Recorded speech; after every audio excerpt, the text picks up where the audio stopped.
Bien, pues buenos días a todos. Es un gusto Buenos días. conocerlos.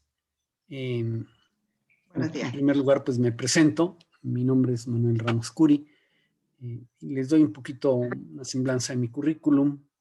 Creo que es interesante. Yo soy médico de formación y después tengo un doctorado en biología molecular. Yo más bien me he dedicado a la investigación. El doctorado en biología molecular lo hice en el Instituto de Investigaciones Biomédicas de la UNAM. Y luego me he dedicado también a trabajar en cuestiones de bioética. Los últimos 10 años he estado trabajando, vamos a decir, la mayor parte de mi tiempo en cuestiones de bioética, que me parece que es un asunto central para la situación actual de la humanidad. Y hay muchas preguntas que siguen por ahí sin responderse. Y por eso me gusta tanto la bioética, pero a la par sigo trabajando la cuestión genética. Concretamente trabajo la función del gen RAS, a veces mal llamado oncogen RAS, en el corazón. Lo estudio concretamente. El oncogen RAS es muy interesante, que cuando falla en casi todos los tejidos del organismo va a causar cáncer, excepto en el corazón, donde va a causar, en lugar de cáncer, va a causar hipertrofia cardíaca. Y entonces hemos estado estudiando la hipertrofia y tratando de bloquear el gen RAS para disminuir la hipertrofia, que aquí nos interesa más que la hipertrofia, el asunto de la insuficiencia cardíaca, que siempre va seguida de la hipertrofia. Pero bueno, ese es mi trabajo de genética molecular. Y en el campo de la bioética he trabajado como dos aspectos principales. Uno son algunos aspectos así de investigación, como es el caso de la investigación en seres humanos. Y también he trabajado mucho el inicio de la vida humana, que es un tema de los muy debatidos, muy complejos, ¿no? El embrión humano, desde cuándo es ser humano, desde cuándo es persona. Inclusive eran algunos comentarios a lo largo de la clase, ¿no? para hacerlo. Bueno, entonces pues estoy trabajando en estos dos campos. Estoy actualmente impulsando la formación de un centro de investigación en bioética y genética. Bueno, esa es toda otra historia. Hemos tenido ya publicaciones de este centro de investigación. Y bueno, pues ese es mi currículum en general. Y también me gustaría que ustedes se fueran presentando, algo breve, que me dijeran su nombre, a qué se dedican, por qué les interesó tomar el diplomado. A mí siempre me sirve de referencia pues para enfocar a veces un poco los temas y también para tener la relación con ustedes. Entonces, pues no sé quién de ustedes le gustaría comenzar por presentarse.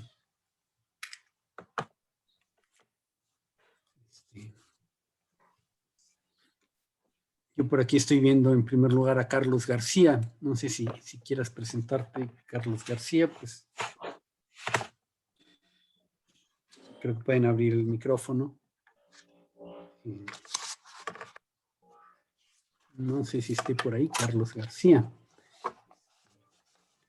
Veo los nombres, pero no estoy seguro que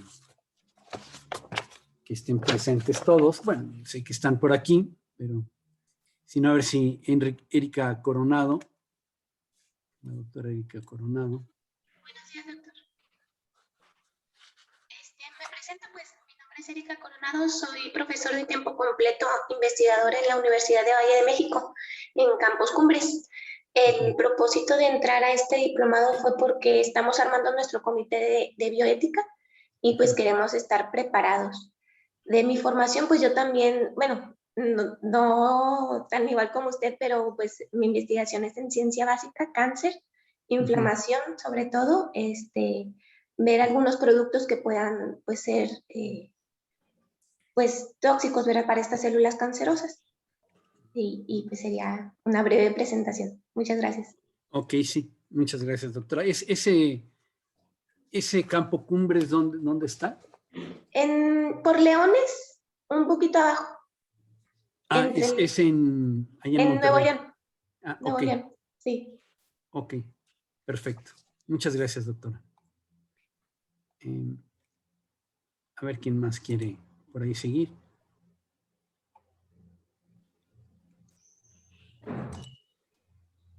Vamos a ver si...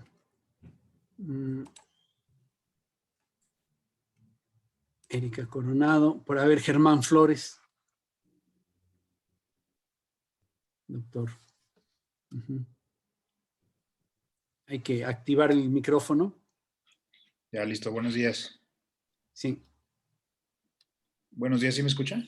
Sí, lo escucho bien, ¿eh? Buenos días. Gracias, buenos días. Yo soy Germán Flores, director administrativo de un centro de investigaciones, principalmente enfocado al área de la psiquiatría,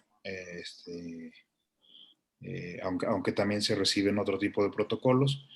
Y actualmente también estamos formando comité de ética, entonces todo esto nos sirve para ampliar el conocimiento y la preparación para lo que estamos realizando y pretendiendo formar. Ok. ¿Qué centro de investigación es en el que trabaja, doctor? Se llama Bind Investigaciones, ubicado en San Luis Potosí. En San Luis. Ok. Muy, muy interesante. Pues muchas gracias. Al contrario. Sí. Veo por aquí a Yair Rangel Lema.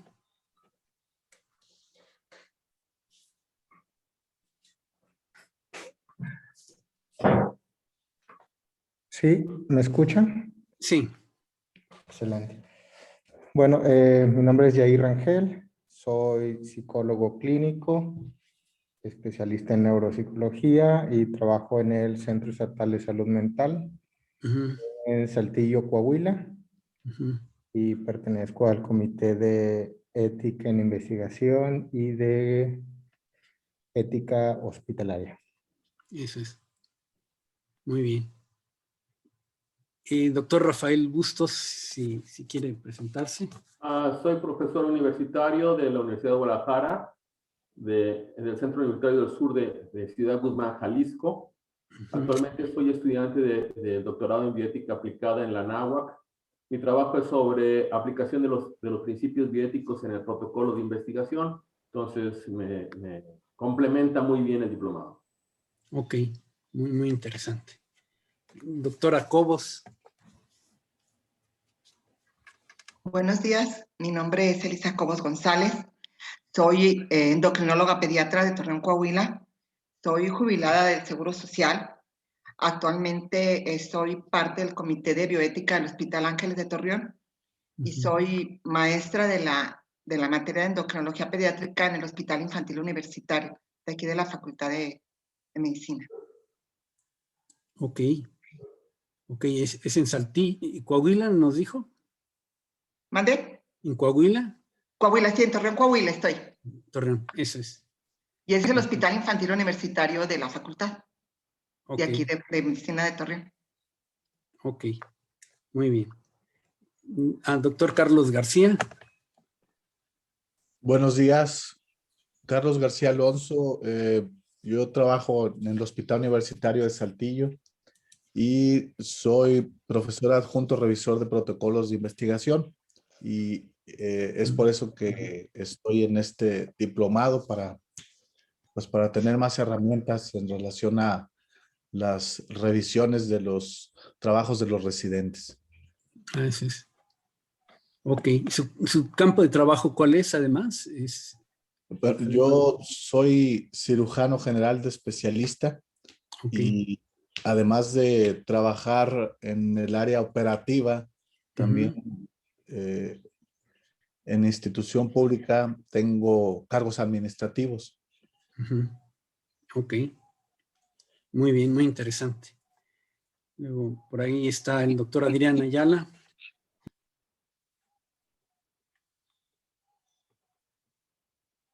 Buen día, ¿me escuchan? Sí. Mi nombre es Adrián Ayala. Yo decidí tomar el diplomado por estar participando como miembro en el Comité de Ética Hospitalario del Centro Estatal de Salud Mental. De profesión soy médico general y me ha resultado pues de mucho interés y creo que ha nutrido los conocimientos de ética y espero que siga siendo así. Ok, perfecto. Gracias, doctor. Creo que doctor Juan Gabriel Barrientos, creo que es. Sí, así es. ¿Qué tal? Muy buenos días. Yo soy dermatólogo y trabajo en un hospital de dermatología en la ciudad de Guadalajara, pues dependiente de la Secretaría. Y soy miembro del Comité de Ética en Investigación, motivo por el cual pues me es muy útil este diplomado. Ok, es muy interesante. Gracias, doctor. ¿Quién más nos falta por ahí? Vamos a ver. Erika Maldonado, no sé si ya se presentó, ya. Y si no, Suyapa Bejarano, ella sí seguro no se ha presentado. Doctora Bejarano. Hola, buenos días. Erika Maldonado, ¿me escuchan? Erika Maldonado, sí. Sí.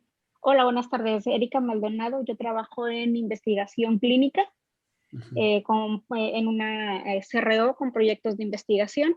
Y pues bueno, el diplomado es para estar en constante actualización. Ese es. Me dijo que está en una, ¿qué? ¿CRO? CRO, sí, Clinical Research Organization. Nosotros somos el tercero que lleva el manejo de los protocolos de investigación de la industria farmacéutica. Ese es. ¿Y dónde están ubicados ustedes? Nosotros estamos ubicados en Monterrey y llevamos protocolos de investigación a nivel internacional. Eso es. Muy interesante. Gracias. Bueno, ahora sí está por ahí Suyapa Bejarano.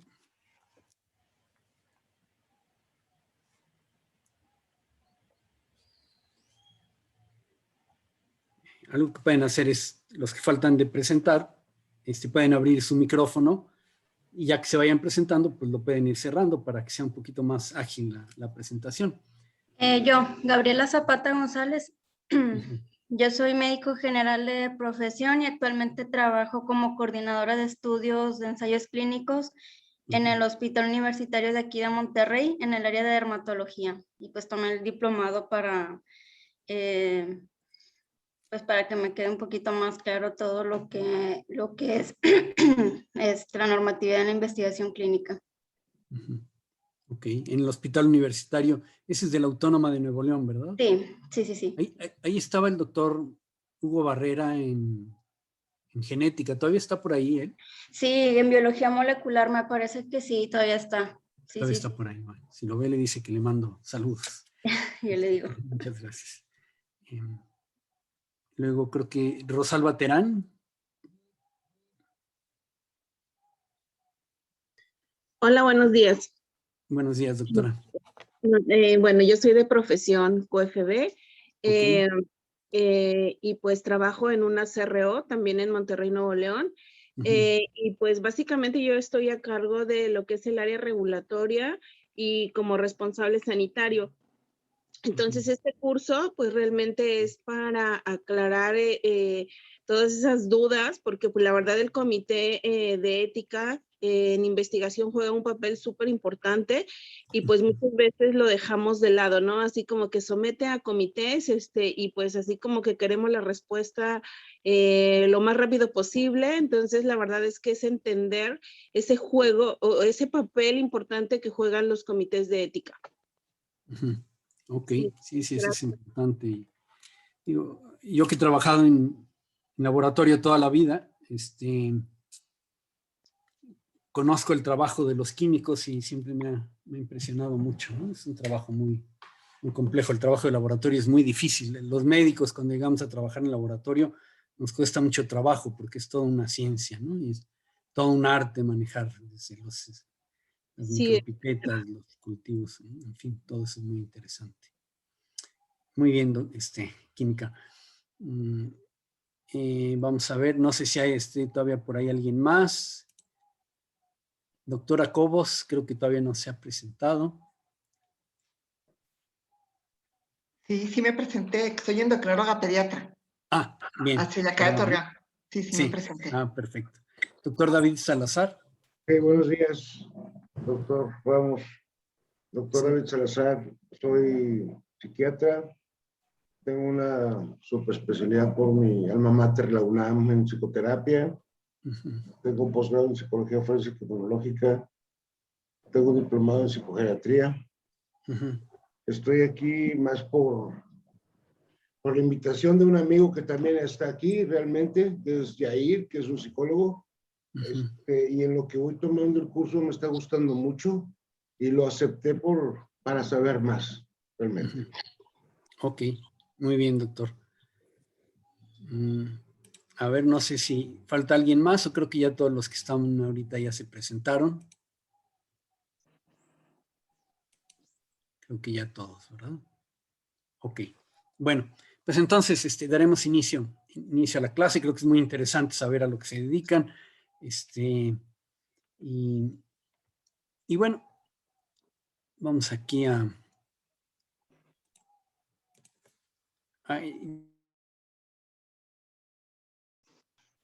Usted en la barra inferior puede volver a hacer clic para compartir pantalla.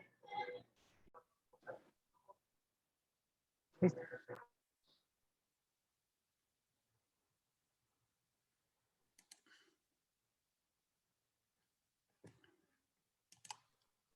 Ahí estamos ya. Bueno, es una disculpa. Voy a compartir pantalla y ahora sí comenzamos. Vamos a ver si está abierto. Se apagó también, no sé por qué, empezó a hacer el programa de Norton, entonces empezó a cerrar todas las aplicaciones. Entonces ahora tengo que abrir también el PowerPoint para compartir con ustedes pantalla.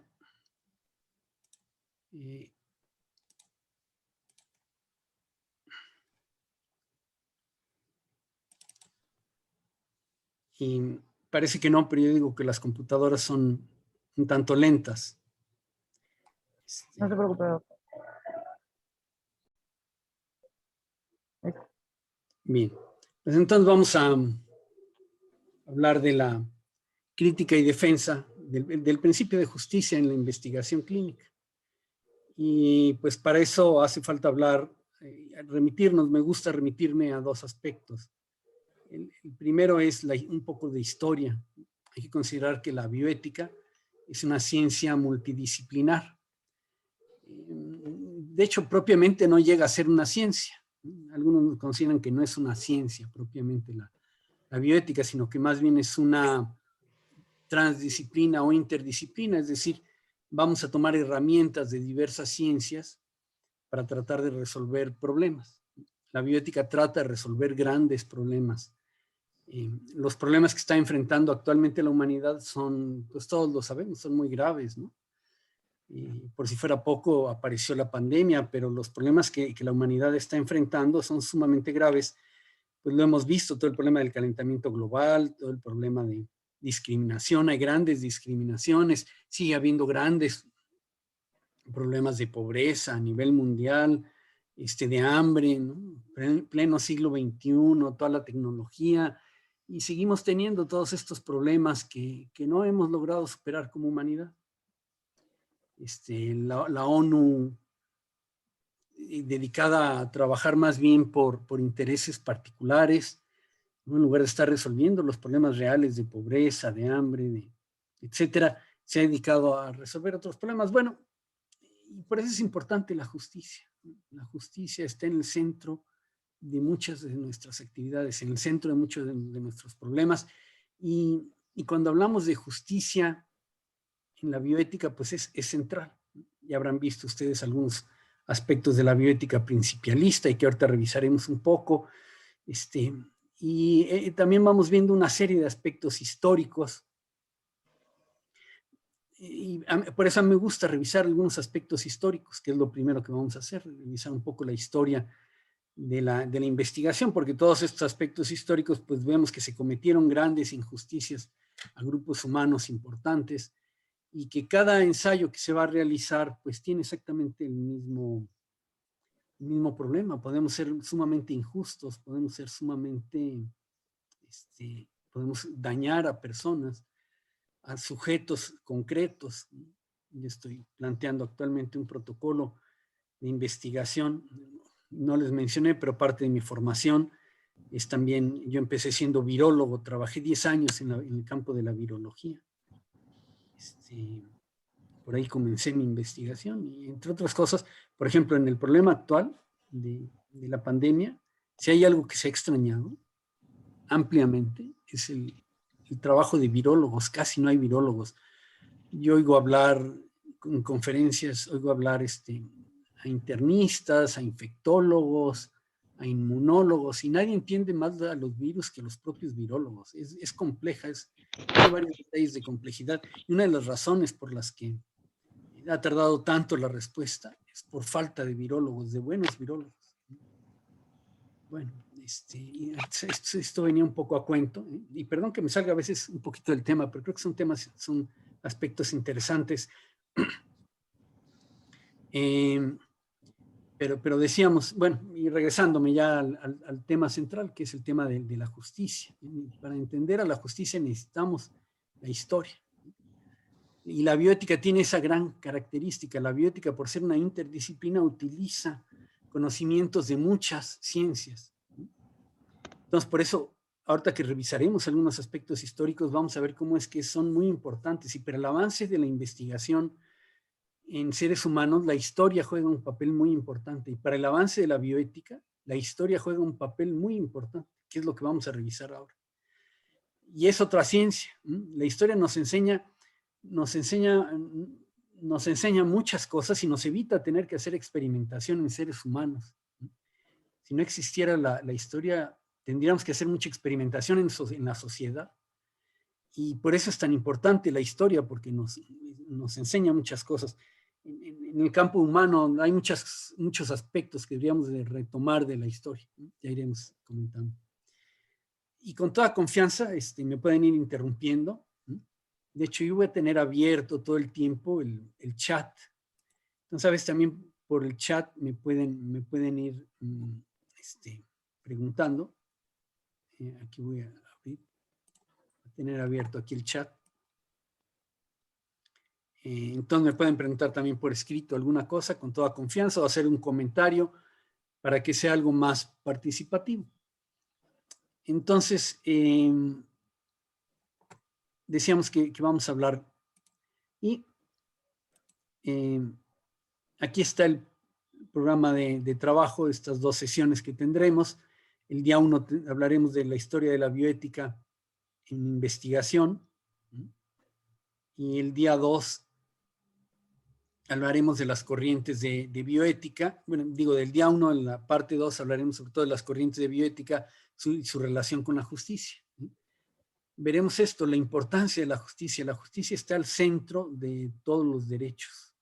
La justicia está al centro de la bioética. El objetivo de la bioética y el objetivo de los derechos es lograr la justicia. Justicia es darle a cada quien lo que le corresponde. A cada quien lo que tiene derecho, lo que merece. Y eso no es fácil de lograrlo. Es muy complicado lograr la justicia. Es uno de los temas, pues cuando hablamos de pobreza y cuando hablamos de hambre y cuando hablamos de discriminación, a veces es discriminación a ciertos grupos, pero todavía está toda la discriminación al no nacido, que eso es una discriminación muy fuerte que viene a nivel internacional y que hay presión desde los organismos internacionales para que se discrimine cada vez más al no nacido. Pues son aspectos que en el fondo lo que tenemos son aspectos de injusticia, aspectos de discriminación y que hay que cambiar a la sociedad. Lo más difícil es cambiar a la sociedad, convencer a toda la sociedad que no podemos discriminar a ningún ser humano. Ningún ser humano merece ser discriminado, ninguno. Y eso es todo un trabajo que hay que realizar. Entonces, bueno, el segundo día veremos esto, principales problemas metodológicos en comités de bioética, hablaremos un poco de poblaciones vulnerables, el problema del placebo, en fin, investigación experimental, ensayos preclínicos y clínicos, en fin. vamos entonces comenzando con la historia de la bioética en investigación. Y esta historia entre los dos mundos, ¿no? Entre la ciencia, la bioética. ¿Quién dijo miedo? Entre estas dos ciencias, pues hay una interrelación muy importante. La bioética se desarrolla gracias a las investigaciones y veremos que se desarrolla gracias a grandes errores que se cometieron durante las investigaciones en humanos y grandes discriminaciones. Y entonces, fíjense cómo es que vamos a revisar los principales casos. Revisaremos el caso del juicio de Nuremberg, que más que el juicio de Nuremberg es toda la discriminación y todos los ensayos que se hicieron en humanos durante la Segunda Guerra Mundial por parte de los nazis. De estos aspectos históricos, yo no acabo de entender qué es lo que pasó en esa Segunda Guerra Mundial. Es toda una especie de hecatombe mundial, hecatombe a nivel ético, a nivel personal, ¿no? Uno dice, ¿cómo es posible que se hayan cometido tantas tropelías y tantas atrocidades? Y todo el mundo alegando una serie de derechos, pero quizás nunca se ha tocado tanto fondo como en este aspecto, ¿no? Como en el aspecto como en la Segunda Guerra Mundial. Y veremos ahí qué es lo que sucede con ese juicio de Nuremberg y cómo es que hay un juicio para algunos médicos que estaban haciendo experimentación en humanos, y veremos todas esas consecuencias. Veremos un caso Tuskegee, que es en Estados Unidos, 3 concretamente de Estados Unidos, el Tuskegee, el Willowbrook y el de judío de las enfermedades crónicas en Brooklyn. Son 3 casos emblemáticos que hicieron que avanzara la bioética. Ya veremos cómo es que estos 3 casos hacen que avance la bioética de manera importante. Y aquí al final, déjenme mover algo que me gusta de no compartir la pantalla así completa, es que a veces podemos manejar también un poco aquí la pantalla. Bueno, podemos a veces escribir cosas. Pero el último caso que revisaremos es el de la talidomida. De todos estos casos hay muchos aspectos que aprender y por eso vale la pena revisarlos y tienen que ver directamente con la justicia. Y veremos que en nuestra práctica diaria de investigación en humanos, pues es muy útil todos estos conocimientos y toda esta experiencia. Ya les decía yo que estoy presentando un proyecto de investigación para hacer tratamiento del coronavirus aquí en el hospital de Querétaro, en el hospital COVID de Querétaro. Es un protocolo muy sencillo, estamos intentando hacer un tratamiento con etanol para los pacientes y llevo ya trabajándole como 1 año y medio a ese protocolo, ¿no? De revisiones que se van dando. Ya está casi listo para poder aplicarse, pero ha sido muy complicado. Bueno, y ha dejado también muchas lecciones. Trataré de sacar algunos ejemplos al respecto también. Pero bueno,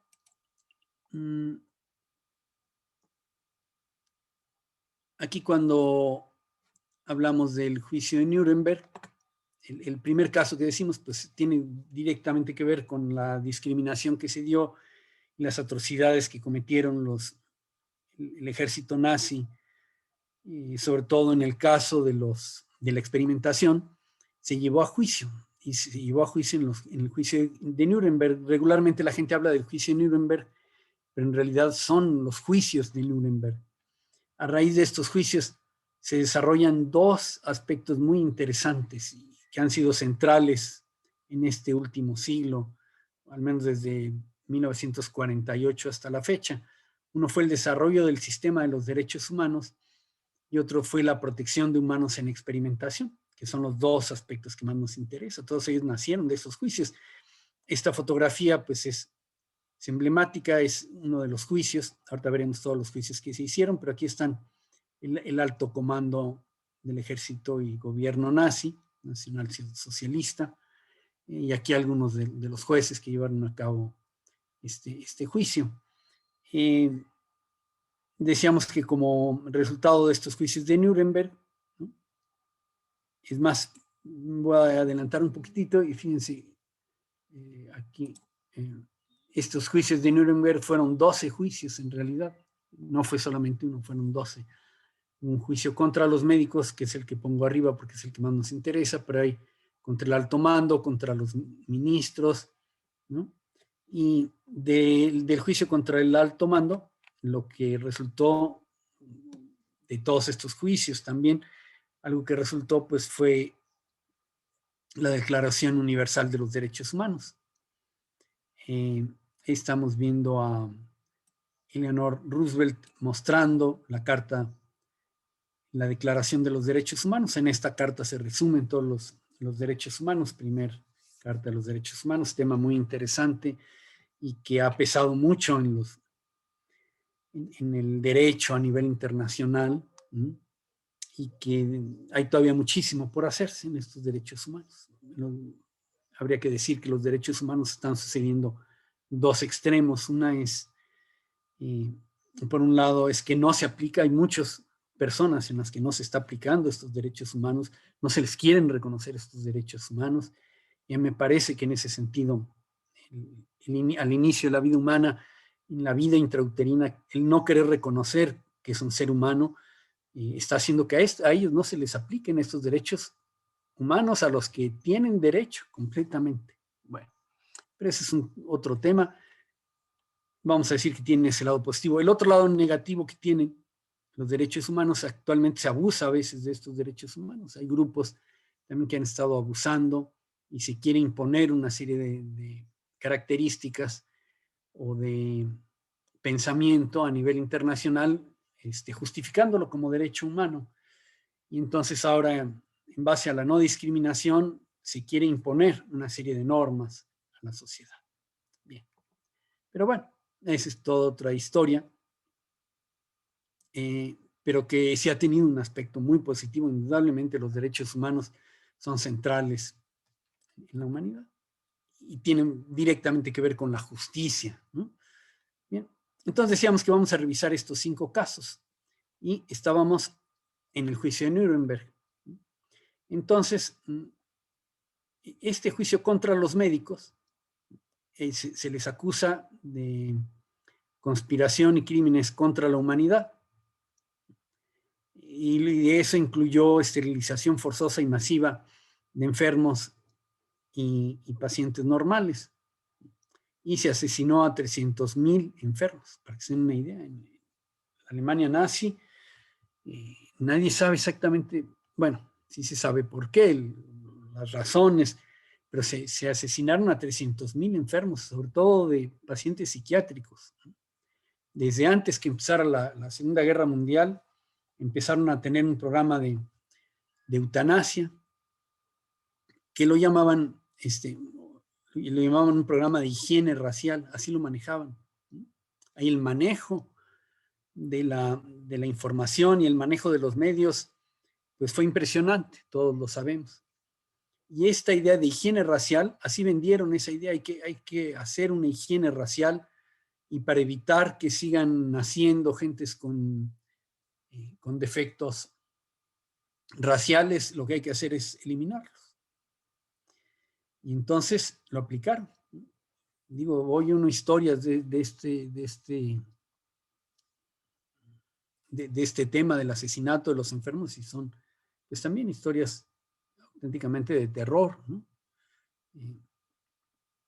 Un hospital, por ejemplo, cuando aplicó la eutanasia al paciente número 10,000, hicieron una edición especial de cerveza para celebrarlo, ¿no? Y a veces cuando analizamos este tema de la Segunda Guerra Mundial y de las injusticias, las graves injusticias que se dieron, pues lo vemos como algo muy lejano y no nos damos cuenta que en la actualidad siguen dándose ese tipo de problemas, ¿no? No es algo exclusivo de algo que ya se hubiera superado, ¿no? Estamos repitiendo un poco la historia en varios aspectos, en fin. Pero que es interesante analizarlo, pero y también fue por crímenes de guerra, y parte de estos crímenes de guerra en los campos de concentración, pues fue la experimentación que se hacía en seres humanos. Sabemos que eran experimentos muy crueles, que se llevaba a la muerte a los pacientes, les inyectaban virus de hepatitis o algún otro virus y veían cuál era la reacción y cuántos se morían, cuántos fallecían por el virus, ¿no? Obviamente sin ningún consentimiento, eran prisioneros de guerra y se tomaban así como conejillos de indias, ¿no? Bien. Entonces, bueno, estos crímenes de guerra pues iba la colaboración directa en el confinamiento, tortura y exterminio de miles de personas en los campos de concentración. También eso fueron los médicos, eran los que estaban ahí detrás. Todos los métodos que utilizaron para matar a los primeros pacientes psiquiátricos los utilizaron después para los campos de concentración, para asesinar, pues todavía no se sabe a cuántos, podrían haber sido 1 millón, 6 millones, se perdieron los archivos donde estaba la lista de todos los sacrificados en los campos de concentración. Como ustedes saben, cuando llegan el ejército norteamericano, bueno, el ejército mundial, vamos a decirlo así, a Alemania, quemaron los archivos donde estaban las listas de todos aquellos que fueron sacrificados en esas cámaras de exterminio, y entonces no se sabe cuántos pacientes murieron ahí, pacientes, no personas, cuántas personas fueron asesinadas ahí. Algunos, los cálculos más conservadores hablan de 100,000, algunos otros hablan de al mínimo 1 millón, y la cifra más reconocida que es de 6 millones de personas asesinadas. Y bueno, los médicos se juzgan también por eso, porque colaboraron de manera directa en el confinamiento, tortura y exterminio. Y la realización de investigaciones médicas coercitivas, nocivas y letales contra prisioneros de guerra, ¿no? A 7 de los médicos les aplican pena de muerte. Pero bueno, además de esas características generales de ese juicio de Nuremberg, algo muy interesante es que a partir del juicio se crea el Código de Nuremberg. Este Código de Nuremberg tiene 7 principales aspectos, ¿no?, que ya nos hablan de las características de la investigación, cómo tiene que ser la ética en la investigación. Entonces, ya se habla de que el consentimiento tiene que ser voluntario, ¿no? Es casi pleonasmo decir consentimiento voluntario, ¿no?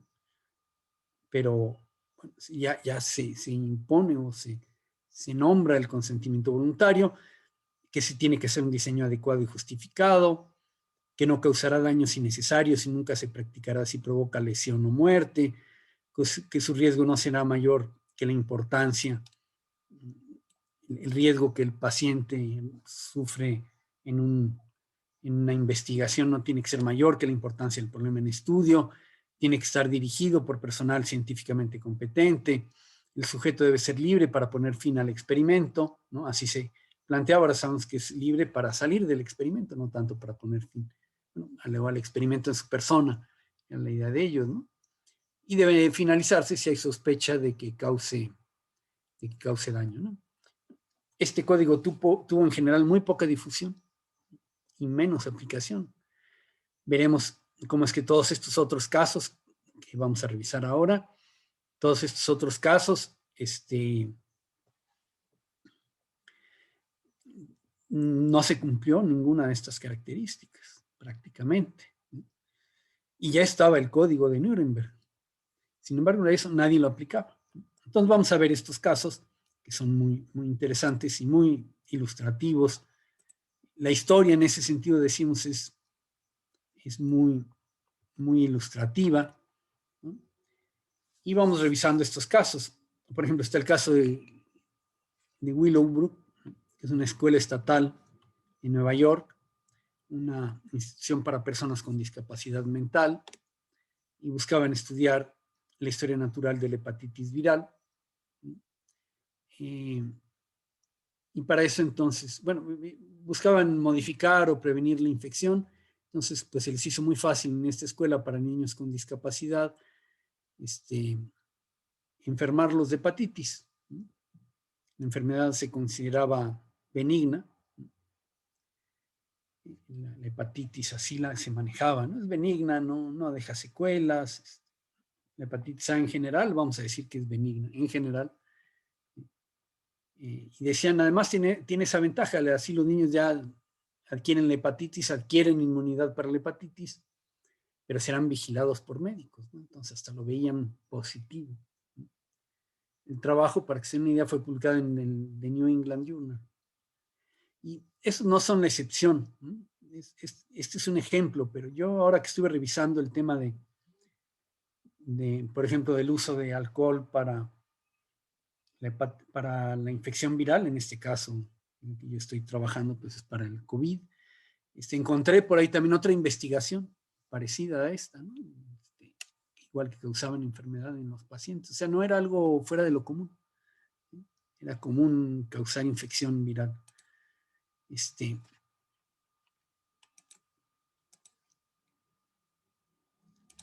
El caso Tuskegee es más importante. Estudian la sífilis en este poblado de Tuskegee. Intentaron estudiar el curso natural de la enfermedad de la sífilis sin terapia en varones afroamericanos. Sabemos que a los afroamericanos, bueno, en español podemos decir abiertamente negros, en Estados Unidos no, sabemos que no se puede decir negro, pero los afroamericanos son vistos como seres humanos con defectos mentalmente inferiores, emocionalmente incontrolables, así se les veía, ¿no? El experimento empezó en 1932, lo llevó el Servicio de Salud Pública de Estados Unidos, ¿no? En el condado de Macon, Alabama, una zona de población negra. Aquí lo pongo simplemente para que tengan idea de por dónde está, no es que sea importante, simplemente para ilustrar. El caso, empiezan a estudiarlos en 1932 y lo siguen hasta 1972 a los pacientes. Realizado de manera informal todo el tiempo, no había un director responsable, las visitas médicas eran muy esporádicas, hasta 9 años entre visita y visita, cerca de 400 pacientes que fueron engañados, les decían que tenían la sangre sucia y que luego les tomaban muestras no solo de sangre, sino también tomaban muestras de espina dorsal, ¿no? Una toma de líquido cefalorraquídeo. Entonces el piquetito en espina dorsal era terapéutico. Y desde 1943 se descubrió la penicilina, pero tampoco se les dio tratamiento. Hasta en 1969, fíjense, todavía la CDC aprobó que se continuara el trabajo. Para que vean cómo es que la bioética no se aplicaba, y ahorita lo veremos también en el caso de la talidomida, no se aplicaba la bioética, no se seguía. Entonces una reportera, Jean Heller, se entera del caso y lo lleva al New York Times, aparece en la primera página del New York Times, en el año 71, 72 es esta publicación de ella ya hace la reclamación, ¿no? Víctimas de sífilis, han seguido sin tratamiento durante 40 años, ¿no? El estudio se cerró en 1972 por el secretario de Salud. Y pues como vemos, el estudio violó prácticamente todas las reglas de investigación, no solo las vigentes de hoy en día, también las vigentes en aquella época, pues que era concretamente el Código de Nuremberg, ¿no? Aunque no era propiamente vigente en ese sentido, no estaba presente, es decir, existía, pero la gente no lo tenía presente. Sin consentimiento informado, se engañaba a los pacientes con presupuestos racistas, sin ningún beneficio para los pacientes, sino al contrario, daño directo, ¿no? Como podrán ver aquí, los 4 principios de la bioética principialista, pues eran todos vulnerados. De hecho, de ahí, estos casos son los que son estudiados por el famoso informe Belmont. No sé si han oído hablar del informe Belmont, pero este informe se llama así no porque los que lo hayan realizado llevaron ese apellido, sino porque el centro de estudio, el centro de convenciones donde se realizó este este informe se llamaba así, el Centro Belmont. Entonces, por eso le pusieron ese nombre, ¿no? Lo llevó a cabo el Departamento de Salud, Educación y Bienestar de los Estados Unidos, y estableció los parámetros federales para la bioética de investigación. Creó todo un sistema federal de comités institucionales de investigación en sujetos humanos, ¿no?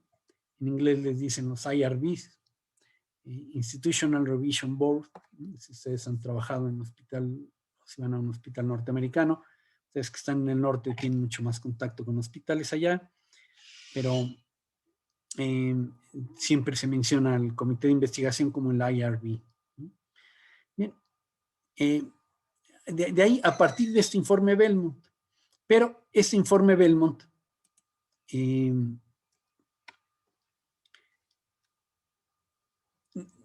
da estos principios éticos y los lineamientos para la protección de los sujetos en investigación. Los dos principales autores son ellos dos, Beauchamp y Childress. Ellos dos se les ocurre que a partir de ese informe podían hacer un sistema de bioética. Y entonces ellos van a escribir este libro. Ellos dos participaron en ese informe. Fueron los dos principales autores del informe y escribieron este libro que se llama así Principios de Ética Biomédica. Y ellos son los dos autores. Tomás Beauchamp y James Childress, que aquí se alcanza a leer. Es una fotografía del libro. Y dense cuenta cómo es que es central en la historia de bioética. Realmente ya cuando ellos hacen este libro ya estaba la bioética funcionando. Como ustedes bien saben, pues la bioética la funda Rensselaer Van Potter, es al que se le considera de alguna manera el padre de la bioética. Y Potter ya la llama bioética en el año 1971. Él venía trabajándola y no solo él, muchos investigadores empezaban ya a tratar el tema de ética en investigación. En todo el mundo, en América Latina, por ejemplo, hubo un investigador latinoamericano que estaba ya trabajando, tiene un libro anterior a la bioética que llama un libro de ética en investigación, ética y ciencia, ¿no? Entonces, realmente los trabajos de ética y ciencia ya se estaban haciendo. Y aquí este libro lo hacen a finales de los 70s y entonces ellos proponen unos principios, ¿no? Entonces dicen, hay 4 principios centrales y hablaremos de ellos, que seguramente ya los han mencionado en otra clase. Es una pregunta pertinente. O yo soy el primero que lo menciono. No, ya se ha mencionado. Ya se ha mencionado, ¿verdad? Ok. Yo suponía que sí, pero... Entonces, estos 4 principios, son 4 principios, pero no son los únicos. Hay que considerar que son los principales. Pero una bioética tiene que tener todos los principios. Ya veremos, un poco más adelante hablaremos, porque veremos el principio de justicia y veremos cómo es que se deben de cuidar todos los principios, no solamente algunos de ellos, ¿no? El gran error es pensar que la autonomía lo es todo. Yo creo que es el principal error en la actualidad, pensar que la autonomía es todo. Pero bueno, pero nos falta revisar el caso más trágico de todos, que es el de la talidomida. Ese no fue propiamente experimentación. Ese más bien fue lo contrario. Ese fue aplicar un fármaco sin experimentación, ¿no? Aquí hablaremos de los pasos que tenemos que seguir, las 4 fases, haremos algunas características, las 4 fases de investigación, que ahora con esto del COVID ya todo el mundo se ha familiarizado mucho, ¿no? Porque hemos seguido la investigación de los protocolos para las vacunas del COVID, y ahora ya es muy común, ¿no? Ya todo el mundo entiende muy bien qué son estas 4 fases, pero hay algunas características que revisaremos más adelante, ¿no? Entonces, ¿qué sucedió con la talidomida? El principal problema de la talidomida es que no se hicieron ensayos previos, ni preclínicos ni clínicos. No se probó ni en animales, ni se hicieron las 4 fases de investigación. Entonces, bueno, este es un fármaco que se desarrolló en los laboratorios de Luntenthal, en Alemania Oriental, en 1953.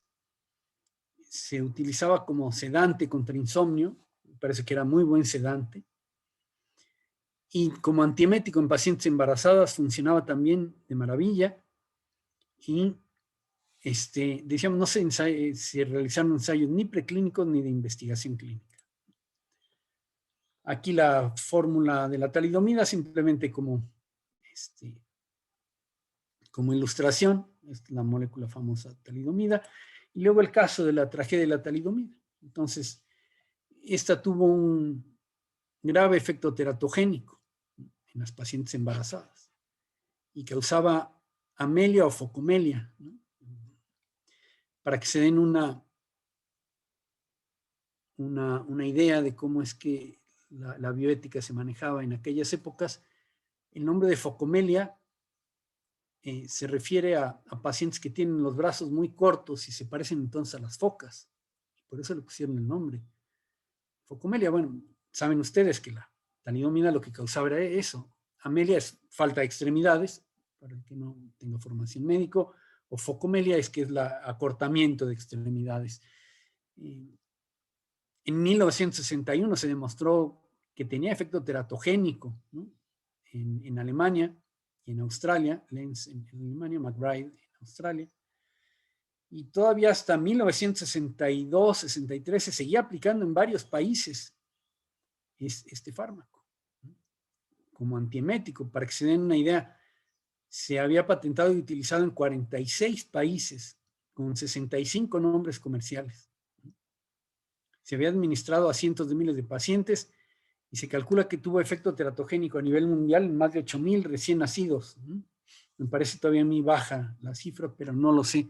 Es la cifra que encontré, habría que investigar. De todas maneras, 8,000 es una cifra impresionante. Aquí es una fotografía de niños con el problema, tomando clases. En Estados Unidos no se aplicó la talidomida. No porque, la razón no es porque fuera teratogénico, sino porque había dudas sobre su neuropatogenicidad. En otros países se retiró el medicamento, pero no de manera apresurada, no de manera inmediata, sino que tardaron todavía algunos meses, de algunos meses a algunos años en retirarse, ¿no? A raíz de este caso fue ya que se exigieron en Estados Unidos las pruebas preclínicas en animales y las pruebas clínicas en humanos para cualquier nuevo medicamento. Aquí una fotografía está la que era la directora de los Institutos Nacionales de Salud, que no permitió la investigación por la neuropatogenicidad, por dudas de la neuropatogenicidad, le dio un premio Kennedy por haber evitado esa tragedia. Gracias a ella, finalmente, pues fíjense cómo es que la regulación, una buena regulación de fármacos es muy importante, ¿no? Y la experimentación. Bien, si se dan cuenta, pues hasta aquí es toda esta parte histórica. Vean cómo es que gracias a esta investigación, a estos errores en la investigación más bien, y a las investigaciones que vinieron posteriormente, pues aparecieron grandes aspectos muy, muy positivos, ¿no? Aquí, tanto este libro, ¿no?, de bioética médica, que ha sido muy importante, ¿no? Sobre todo ha logrado, algo muy positivo de este libro es que ha logrado una ética universal de alguna manera. Prácticamente todo el mundo está de acuerdo en la bioética principialista, ¿no? Todo el mundo está de acuerdo en la bioética principialista. Haya sido un punto de convergencia. Hay aspectos muy positivos de la bioética principialista, ¿no? Y de hecho, pues de todas las corrientes de bioética, no hay que ver estas corrientes de bioética como algo negativo, o no hay que verlo como si fueran religiones, ¿no? A veces la gente la ve como si fueran religiones. Es que yo soy principialista, ¿no? Es que yo soy personalista, ¿no? Y no, más bien lo que hay que hacer es aprovechar las características de cada una de estas corrientes de bioética que veremos un poco más adelante, ¿no? Bueno, hasta aquí no sé si haya dudas o preguntas. Realmente es un tema que no es polémico, pero sí es muy ilustrativo. Dense cuenta que la historia finalmente ilustra. Les digo que yo veo muchos síntomas en la humanidad actual de discriminación muy parecida a la que se dio durante la Segunda Guerra Mundial. Y a mí me da miedo que pudiera desencadenar otra serie de problemas. Pero bueno, esa es esa parte. A mí me gusta siempre, después de la primera hora, dar 3 minutos de descanso, para que no sean las 2 horas corridas. Y si les parece bien, continuamos. Bueno, si no hay ninguna duda. O comentarios. No. Aquí a veces puede haber comentarios interesantes. Si no hay nada, pues entonces vamos a dar estos 5 minutos. Ahorita son las 9 de la mañana en punto. A las 9:05 continuamos con la clase, si les parece bien.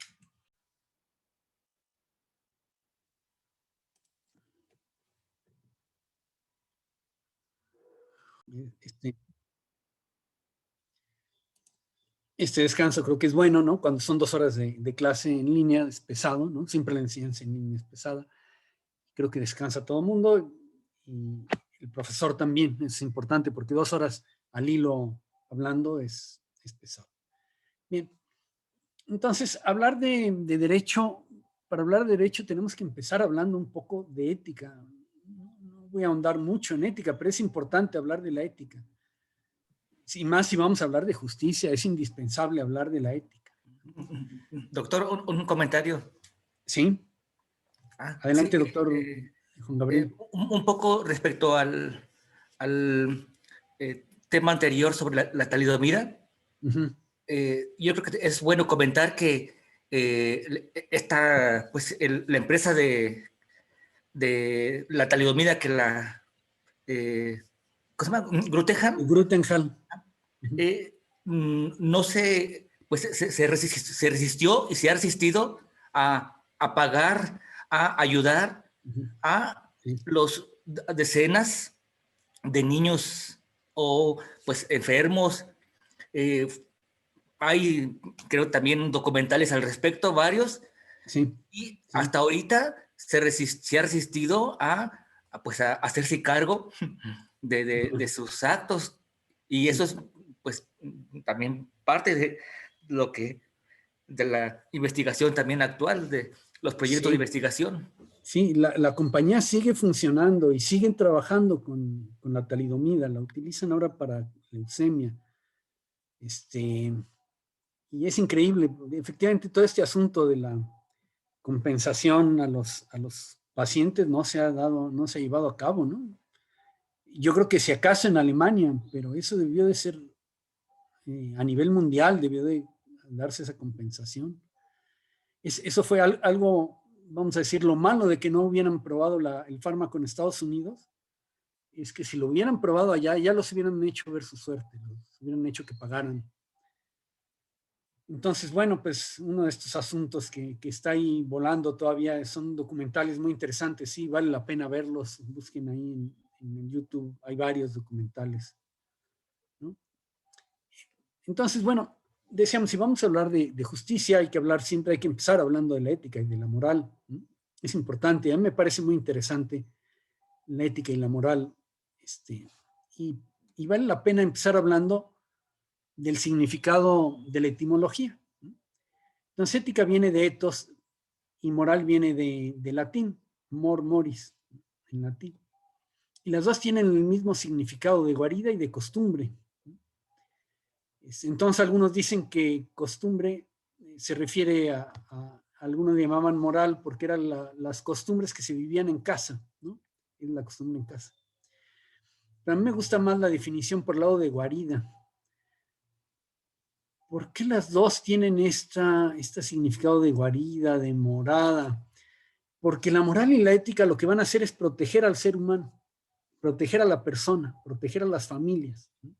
Para eso me gusta poner no sé cómo le llaman, si son memes, exactamente qué, pero es que estuvo en boga hace ya algunos años, quizá algunos de ustedes lo han visto, ¿no? Entonces, pues en la sociedad hay poder económico, hay poderes políticos, hay poderes públicos, y hasta el final queda siempre la familia.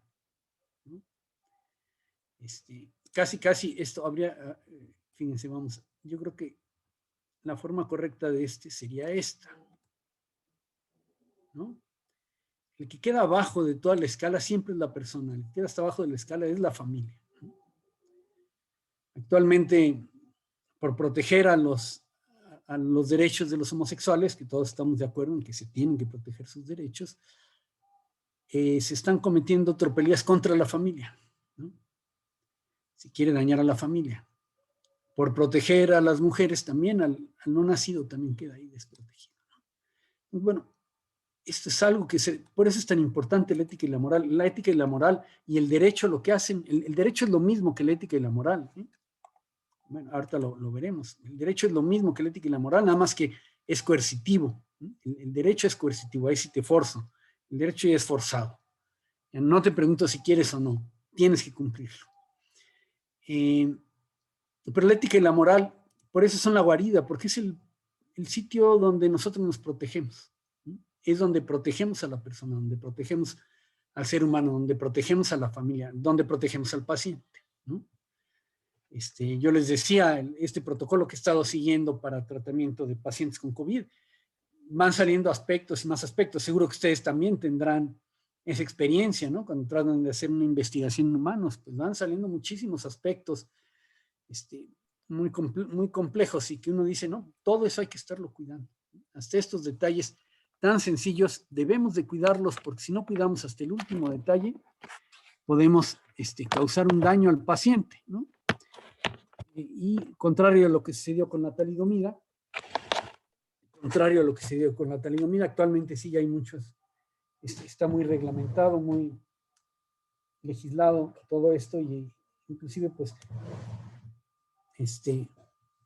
los riesgos que lleva el paciente pues son graves, ¿no? Por ponerles, son graves, son complejos, y luego no es fácil diferenciar. Por ejemplo, el tratamiento que nosotros estamos proponiendo es un tratamiento sencillo, pero nos surgió una duda. A ver, nosotros les vamos a dar un tratamiento con etanol a los pacientes. Muy bien. Tenemos evidencias de que puede funcionar, ¿sí? Buenas evidencias. Sobre todo, se ha aplicado etanol para otros tratamientos. Pero ¿qué tal que llega el paciente en nuestro ensayo? Le proponemos hacer que entre en nuestro protocolo. El paciente se complica y fallece. ¿Qué tal que nos culpan a los médicos que hicimos el protocolo? Y dicen, no, mi paciente se murió por el protocolo, no se murió por el COVID. Entonces estamos pensando cómo vamos a hacer para que quede claro que los riesgos, que el principal riesgo que tiene el paciente no es nuestro tratamiento, sino que el principal riesgo es la enfermedad en sí. Entonces, eso no está fácil, ¿no?, de hacerle ver al paciente. Ese es uno de nuestros temores y que no está fácil todavía de resolverlo. Bueno. Pero fíjense aquí, regresamos a la ética y vale la pena hablar de la ética, ¿no? Pues se define así como parte de la filosofía que trata de las obligaciones del hombre, ¿no? Así lo dice el diccionario de la Real Academia, o conjunto de normas morales que rigen a la conducta de la sociedad, ¿no? Y eso, fíjense cómo es que la ética es muy importante porque dicta muchas normas morales, ¿no? No están escritas, no es como la ley sí está escrita. La ética va mucho más allá, la ética casi siempre es más exigente que la ley. Pide detalles más finos, la sociedad suele pedir detalles más finos. En general va dictando normas, no dicta normas, sino que da criterios. Bueno, a veces dicta normas, a veces criterios, pero no son tanto las normas. La ley sí dicta normas, la ética no tanto. Pero fíjense cómo es que la ética tiene un doble alcance, puede tener un doble alcance, y para eso podemos hablar de ética de mínimos y de ética de máximos. La ética de mínimos busca la menor exigencia y la mayor libertad. La ley busca hacer una ética de mínimos, busca crear una ética de mínimos, lo mínimo que yo exijo a la sociedad. Pero esa ética de mínimos tiene la gran ventaja de que nos da mayor libertad, pero no resuelve grandes problemas. dice el dicho que a grandes males, grandes remedios. Y entonces a veces para resolver grandes problemas necesitamos también a veces una ética de máximos. Y a veces es bueno tener una ética de máximos, pero no siempre es tener una ética de máximos. Tiene una alta exigencia, no transige los errores pequeños.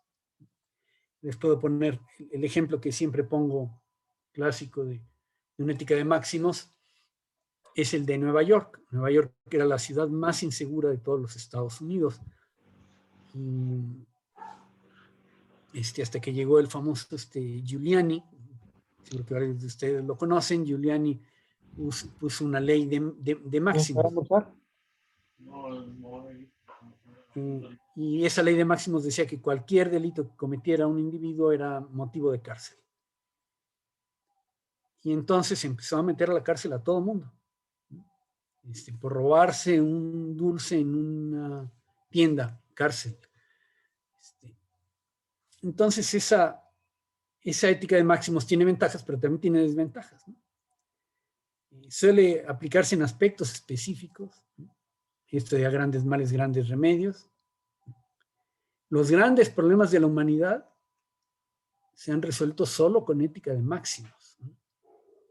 Por ejemplo, la Declaración de Derechos Humanos tiene muchas características de ética de máximos. Al ser humano se le respeta siempre. No a veces sí y a veces no, siempre. Pero, y tiene muchas ventajas la ética de máximos, pero también tiene sus desventajas. No se puede exigir una ética de máximos en todos los aspectos. Sería insufrible. Suelen acabar siendo en regímenes totalitarios. Intentan crear una ética de máximos. Los regímenes totalitarios y todos han fracasado. Todos son todos. Lo sabemos, los sistemas actuales democráticos tienen muchos errores, pero tienen sus ventajas, ¿no? Entonces, es la ética de máximos. En experimentación de humanos, la ética es una ética de máximos. No podemos hacer un experimento si creemos que vamos a dañar al paciente. O tiene que haber una buena razón para que se lleve a cabo, ¿no?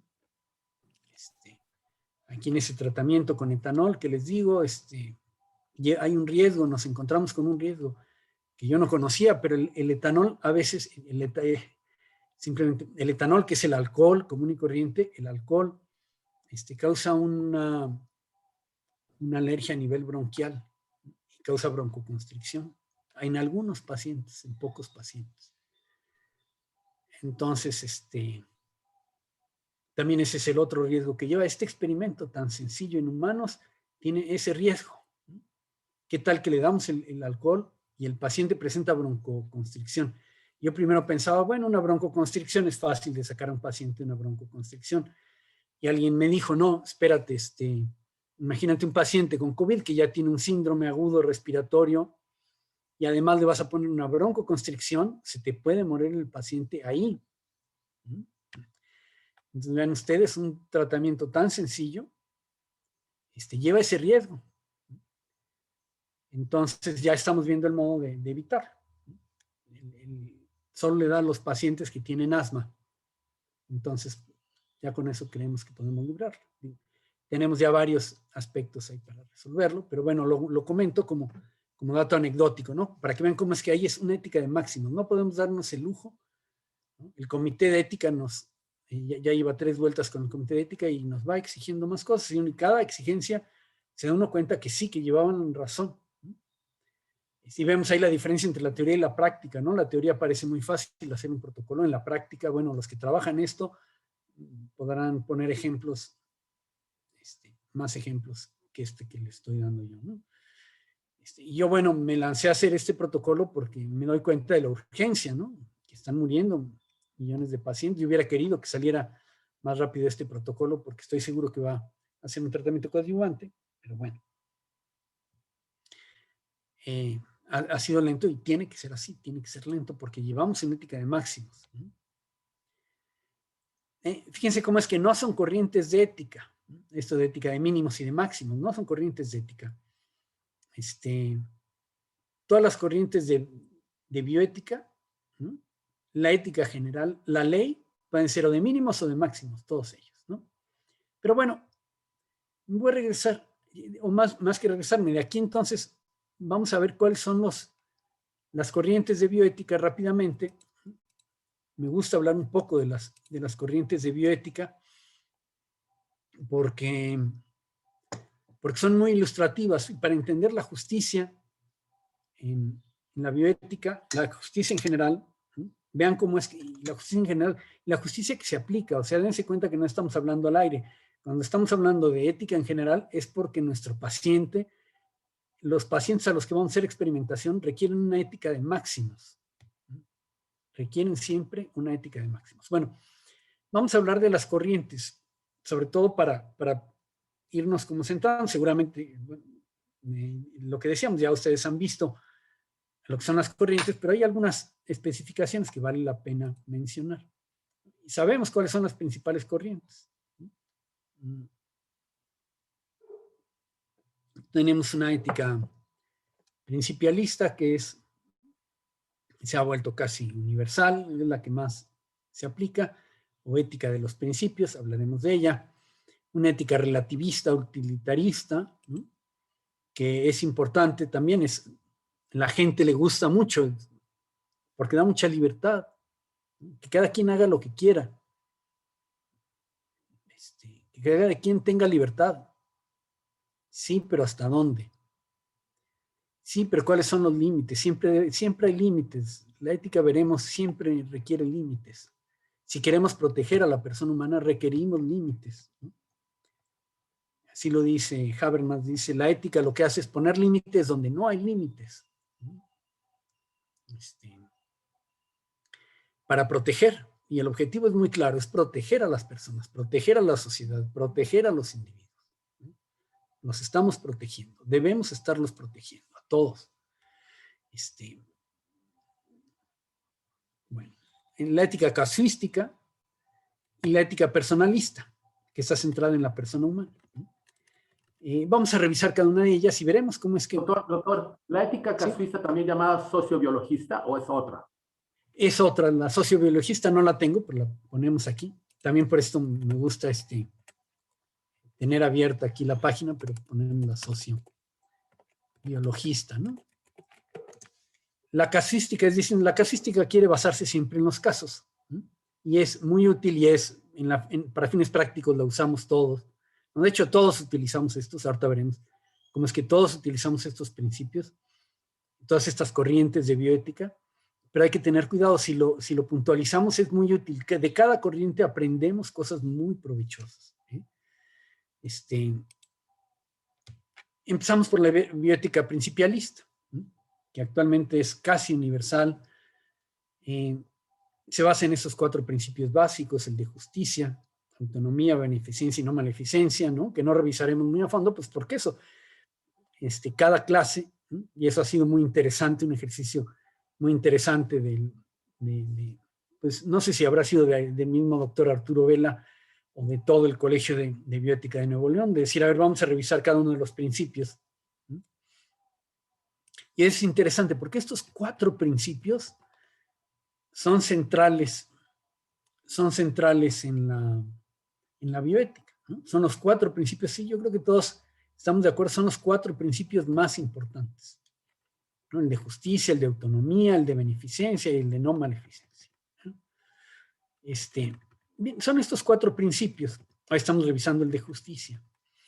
Pero hablar de justicia es hablar de muchos aspectos. A ver, ¿quién conoce alguna definición de justicia?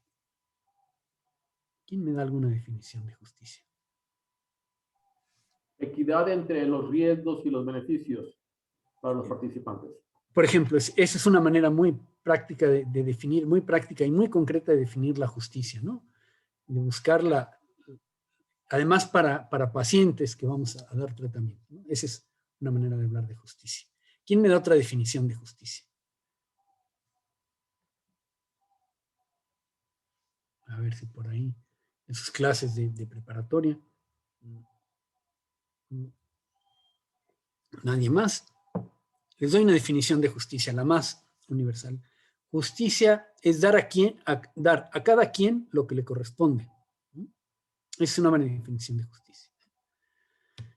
Algunos quieren ver la justicia de una manera muy simple, como si fuera la justicia cumplir la ley. La gente dice, bueno, yo mientras cumpla la ley, y no, la ley casi siempre es una ley de mínimos, ¿no? La ley, por ejemplo, no me manda a ayudar a mi prójimo, no me obliga a ayudar a mi prójimo. Y por justicia yo tengo que ayudar a mi prójimo. Tengo esa obligación, tengo esa grave obligación.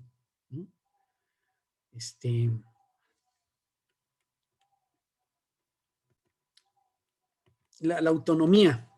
La autonomía tiene un peso grandísimo actualmente, la autonomía, pero ojo, y es muy importante la autonomía, pero no lo es todo.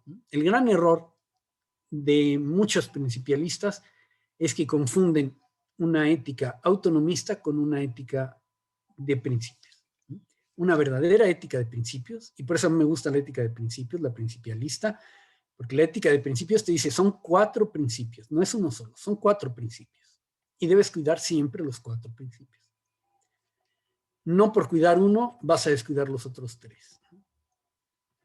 Hay excepciones, y lo sabemos, siempre puede haber excepciones, pero una cosa es la excepción, y la excepción confirma la regla, y una cosa es la excepción, y otra cosa es que de la excepción entonces queramos hacer la ley, ¿no? Que es algo muy del derecho, lo que se llama, todo un tema de discusión en el derecho entre los jus naturalistas y los jus positivistas, ¿no? Es todo un tema de discusión ahí. Pero los jus positivistas, que es toda una corriente actual, prácticamente todo el derecho es una corriente actual, lo que hace es que la experiencia del juez es lo que finalmente da la decisión. El juez es el que tiene la última palabra y su experiencia es lo más importante. Y entonces se encuentran una excepción y de la excepción entonces después confirman, hacen una regla universal, ¿no? Y ese es un grave error, grave error. Y nos puede pasar aquí en la bioética, ¿no? Pero bueno, beneficencia y no maleficencia. Entonces siempre tiene que equilibrarse estos 4 principios, ¿no? Aquí la fotografía del libro por aquí de la 5ª edición de Beauchamp y Childress. Es una ética basada en principios, busca una moral básica común, eso ha sido muy interesante, ¿no? Se concreta en estos 4 principios. Ha sido muy eficaz en clínica y en investigación, muy útil en una sociedad plural, ¿no? Indudablemente ha sido muy útil la bioética de principios, ¿no? Si poner de acuerdo a varios seres humanos es difícil, ponerlos de acuerdo en aspectos éticos es casi imposible. Es muy difícil poner de acuerdo a las personas en cuestiones éticas. Y aquí se logró. Aquí lo lograron ellos. Con esto, en buena medida, digo, no es una ética universal. Todo el mundo habla de ética, que valdría la pena tener una ética universal. Los derechos humanos es un tipo de ética universal. También ahí lo han hecho muy bien. Esos derechos humanos. Pero la ética principialista también lo logró. También lo logra en buena medida. Tener una ética común. Entonces, eso, pues las dificultades de la bioética principialista es que hay que cuidar siempre los 4 principios, no solo la autonomía, ¿no? Si es solo autonomía, pues más bien es una ética de tipo liberal o relativista, ¿no? Algunos jerarquizan los principios. Diego Gracia, un bioeticista que en el habla hispana, él es español, tiene mucho peso, es buen bioeticista. Rápidamente mencionamos las otras corrientes de bioética, la bioética relativista y la utilitarista, que la bioética utilitarista pues busca el mayor bien para el mayor número de pacientes, es una visión positiva, ¿no? La bioética de emergencia, ¿no? Cuando hay pocos recursos y muchos pacientes, que ahora lo hemos vivido, ¿no? En todos los hospitales,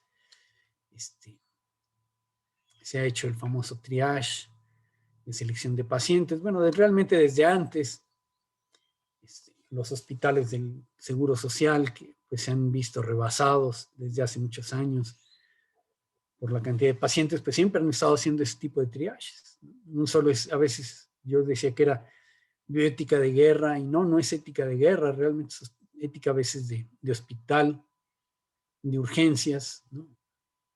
En la noche, ¿no? En México la ética laica se maneja mucho, ¿no? Que es una ética relativista. A veces busca ser una ética muy autonomista, a veces muy relativista, ¿no? Bueno.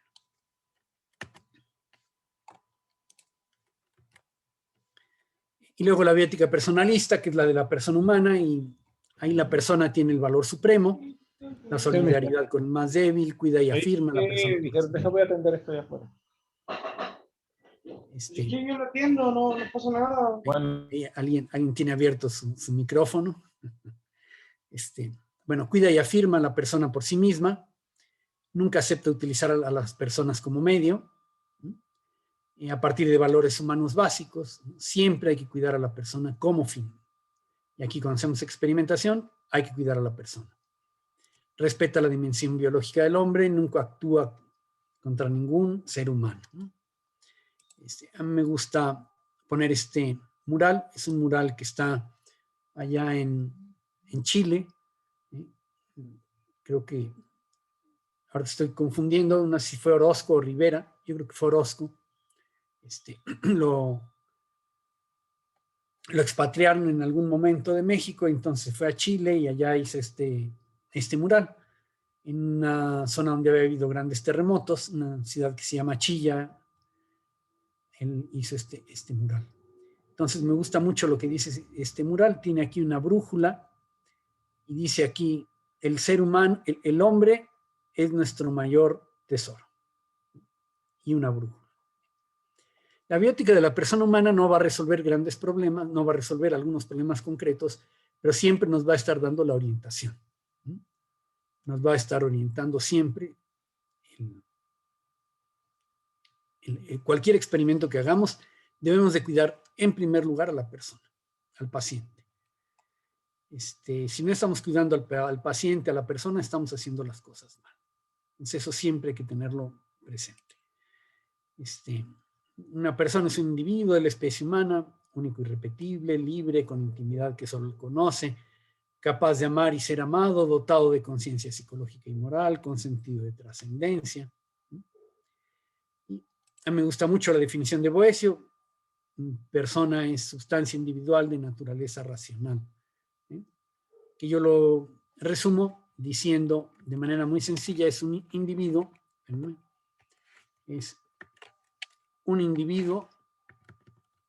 aquí está, vamos a ponerlo en mayúsculas, es un individuo de naturaleza racional. Que el automático nos lo dejó en letras pequeñas. Cualquier individuo de naturaleza racional es ser humano. Cualquier individuo. Es que tiene discapacidad mental y entonces ya no razona y entonces ya no es ser humano. No. Su naturaleza es racional. El que esté enfermo es otro problema. Es que todavía es tan pequeño, solo son unas cuantas células que se está formando y entonces es imposible que en ese momento pueda razonar, o al menos no podemos demostrar que razone un individuo en esa etapa. ¿Su naturaleza es racional? Sí, su naturaleza es racional. Entonces es una persona. Para fines prácticos, todo ser humano es persona y todo ser humano debe ser protegido.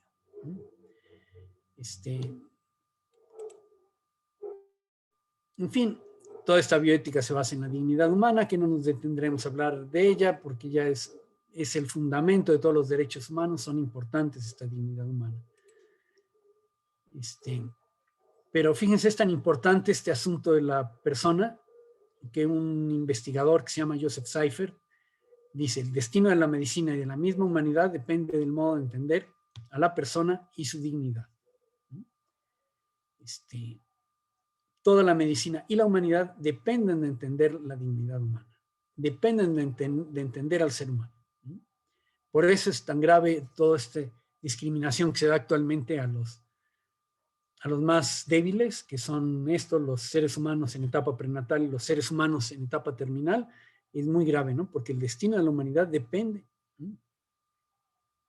Depende de eso, ¿no? Depende de que siempre se reconozcan los derechos humanos a todos, ¿no? Les pasó a los nazis, que empezaron eliminando a los más enfermos y acabaron matando a eso, varios millones de seres humanos.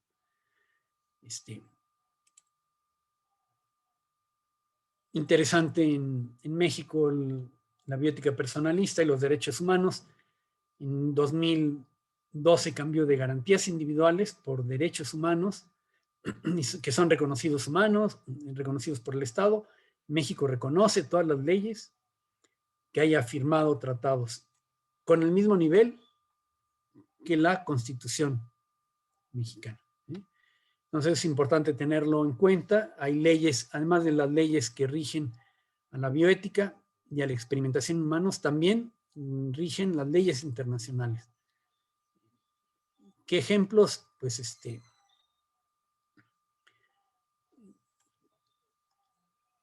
por ejemplo, la Carta Americana de Derechos Humanos, el punto 4.1 defiende al ser humano desde el momento de la concepción. Ahí entra, ¿no? Bueno, la bioética casuística, rápidamente, intenta aplicar siempre la bioética ad casum, decimos, y no solo la bioética, sino la medicina, no hay enfermedades sino enfermos. Así sucede, ¿no? Y entonces la ética casuística es muy útil en ese sentido. Cada caso hay que resolverlo, cada caso es distinto, ¿no? Bien, y hasta aquí vamos a decir, ya vimos esta visión de la ética y de la moral, ¿no? Bueno, algunas visiones de la ética habría que, no sé, habría algo más que decir de la ética, ¿no? Bueno, aquí nos pasamos un poco a qué códigos internacionales de ética existen. Entonces, fíjense, estos son los principales códigos internacionales de ética de investigación, y así ya empezamos además a aterrizar un poco nuestro tema, que es lo que nos interesa y que sé que es lo que a ustedes más les interesa, pero estos aspectos generales son muy importantes. Cuando no entendemos bien estos aspectos generales, acabamos equivocándonos.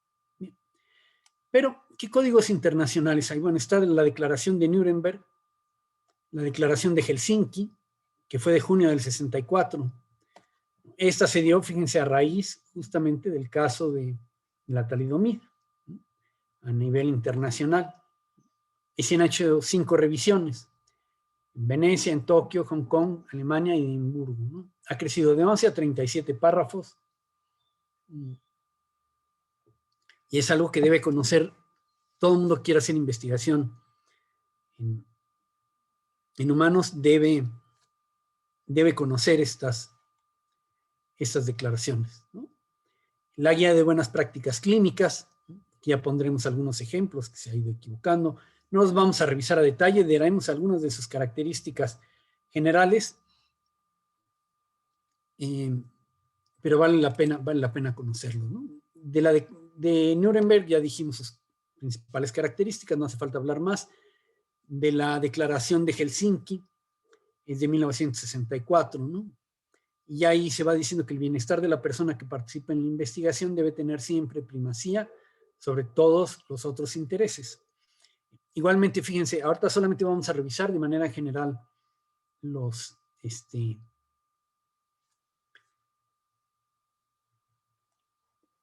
estas declaraciones. Es importante decir que solo lo vamos a revisar de manera general porque después lo verán de manera detallada, ¿eh? Hay unas clases donde se va a revisar estos códigos. Entonces siempre debemos estar cuidando el bienestar de la persona que participa en la investigación. Eso es lo primero que hay que estar pensando. Siempre debemos de buscar los posibles beneficios. Deben evaluarse mediante su comparación con los mejores métodos preventivos, diagnósticos y terapéuticos existentes. Aquí, por eso, el ejemplo con el problema de los placebos es muy claro, ¿no? El problema de los placebos, los que trabajan investigación en humanos lo saben bien. ¿Contra qué voy a comparar mi nuevo fármaco? ¿Contra un placebo o contra nada? La industria farmacéutica quisiera compararlo siempre contra ningún otro fármaco, pero nunca se puede hacer un experimento comparándolo, es decir, no puedo dejar nunca a un paciente sin tratamiento. Por ejemplo, aquí nosotros, en el caso de del tratamiento con etanol, si yo quiero darle tratamiento a mi paciente, no le puedo quitar su tratamiento, ¿no? El tratamiento que va a llevar el paciente en su hospital lo va a mantener. Nosotros solamente vamos a dar un coadyuvante, ¿no? Con el etanol. Ese coadyuvante esperamos que dé una mejoría, pero yo no puedo dejar al paciente sin tratamiento, ¿no? Bueno, se llega a justificar, ahora con el tema en general del COVID se ha discutido mucho si se puede hacer sin compararlo contra ningún tratamiento. No se ve tan fácil.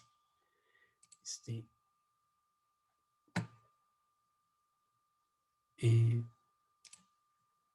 aquí sigo teniendo abierto el chat, por si alguien quiere comentar con toda confianza. Entonces, yo siempre tengo que ver, que hacer una evaluación. Los mejores métodos preventivos, diagnósticos y terapéuticos existentes. Les voy a poner un ejemplo también que me tocó a mí seguir en una universidad aquí en México. Yo era el presidente del comité de bioética de esa universidad, sobre todo de la Escuela de Medicina. Entonces nos llegó un protocolo donde querían probar el tratamiento para enfermedad de Fabry. Bueno, más que probar, no querían probar el tratamiento contra la enfermedad de Fabry, sino querían darle seguimiento a los pacientes con enfermedad de Fabry. Acababa de salir el nuevo tratamiento para enfermedad de Fabry, que es una hormona, no una hormona, sino una enzima que es la que pierden estos pacientes. No tienen una enzima, una beta-galactosidasa. Al no tener esa enzima, entonces los pacientes acumulan un tipo de carbohidratos en sus células. Eso les da unos dolores terribles a nivel de sistema nervioso, a nivel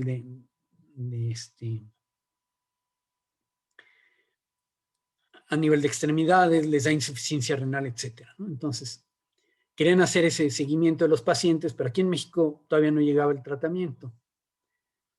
O empezaba a llegar apenas el tratamiento. Entonces querían hacer el experimento sin darles tratamiento a los pacientes, sino solamente seguirlos. Demasiado parecido al caso Tuskegee. Y era muy difícil que les dieran el tratamiento. Ustedes no sepan cuánto cuesta el tratamiento de esta enfermedad, pero esa enzima pues les viene costando varios millones de pesos al año darle tratamiento a un solo paciente. Y entonces estábamos ahí en la indecisión de si dejar hacer el protocolo o no. Porque en principio deberían de darle el tratamiento, pero era muy difícil darles el tratamiento, como les digo, varios millones de pesos. Entonces, después de varios meses de deliberar, finalmente lo aceptamos, que se hiciera el protocolo, y lo aceptamos porque le iba a dar un beneficio al paciente, era darle seguimiento, pero era darle seguimiento con resonancia magnética, con tomografías, con estudios de sangre. Entonces sí le reportaba un beneficio al paciente. Inclusive últimamente encontré una razón también, que en ese caso también hubiera ayudado a resolver el problema.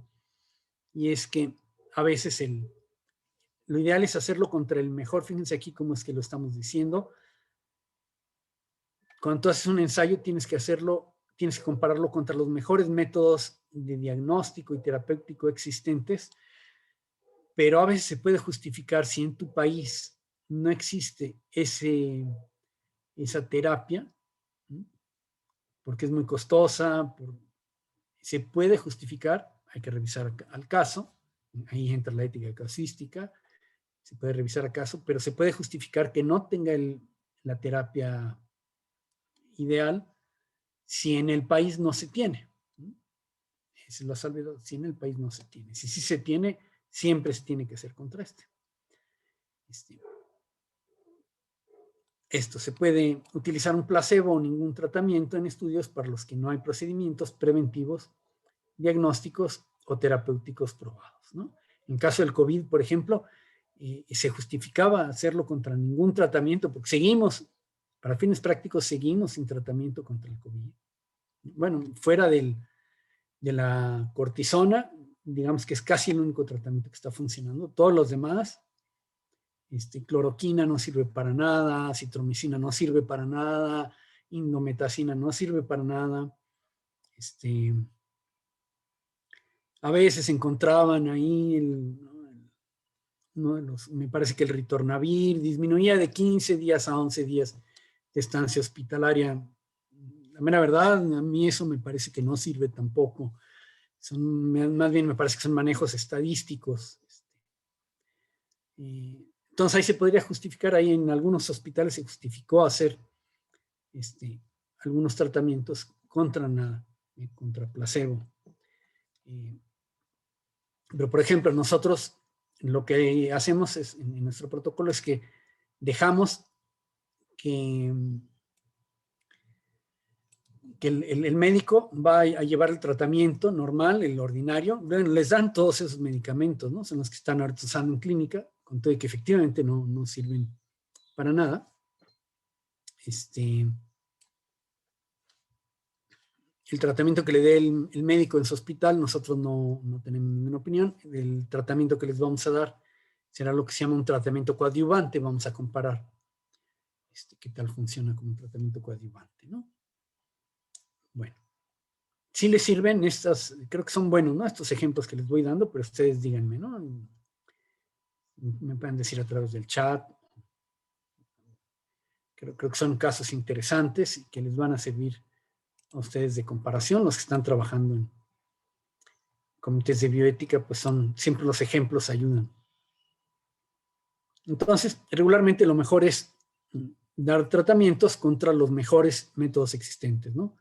A veces en base al estándar local, decíamos, disponibles en el país de la investigación, o contra el estándar universal, ¿no? Y los mejores métodos existentes a nivel mundial, ¿no? Entonces, fíjense cómo es que esto, a raíz de este problema de los placebos, ¿no? Bueno, perdón, no expliqué lo que es un placebo y quizá algunos de ustedes no sean médicos, lo digo en 3 palabras, para los que son médicos sobra decirlos. Entonces, placebo es una sustancia, una presentación que el paciente se le presenta de manera general, como si fuera el tratamiento, ¿no? Y a veces lleva pues solamente almidón, puede ser una cápsula de almidón, ¿no? El ejemplo clásico en clínica, a veces funcionan muy bien los placebos. Recuerdo cuando pasé por traumatología, a los pacientes cuando les querían dar un placebo, entonces decían que les iban a dar unas píldoras checoslovacas. Por ejemplo, como analgésico usaban las píldoras checoslovacas, que realmente eran unas píldoras que llevaban almidón, y muchas veces les funcionaba. Cuando no funcionaba el tratamiento, fíjense qué interesante, cuando no funcionaban los analgésicos, les decían, vamos a darles píldoras checoslovacas, y con eso les funcionaba, ¿no? En un hospital de traumatología de allá de Ciudad de México, ¿no? Bueno, ese es un placebo, y en la experimentación a veces hay que darle placebo al paciente, porque ese efecto placebo, el paciente se cura, efectivamente a veces el paciente se cura por simple efecto placebo, ¿no? Y ese paciente que puede curarse, y en la clínica diaria el placebo es muy importante, ¿no? A mí siempre me ha costado trabajo, yo como médico casi no trabajo como médico, pero los médicos a veces son muy buenos para dar fármacos placebo, y yo no puedo decirle al paciente, quizá por mi formación de investigación, le voy a dar unas píldoras checoslovacas que lo van a curar, no puedo decirlo, ¿no? Y tiene su parte ética, ¿no? De discusión, ¿es ético o no es ético? Yo creo que ahí por el lado de beneficencia hay que tomarlo, ¿no? Si vas a darle un beneficio al paciente, pues se justifica, ¿no? Entonces,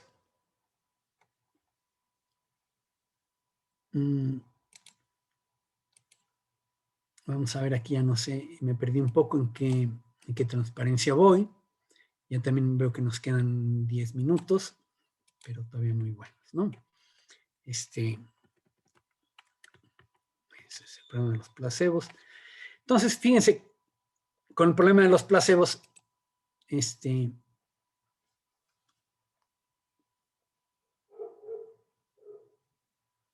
que la Oficina de Alimentos de Drogas, la FDA de Estados Unidos, como ustedes bien saben, la FDA, la que regula todos los fármacos y los alimentos, ellos se han ido por otro lado, ellos han estado utilizando, fíjense, que es algo que está muy debatido actualmente. A ver si estoy bien aquí. Aquí está. Entonces empieza a haber un problema en Estados Unidos. En Estados Unidos aparece un nuevo documento que se llama Las Buenas Prácticas Clínicas. Es un estándar de los años 90 y según ellos trata de armonizar algunos requisitos técnicos.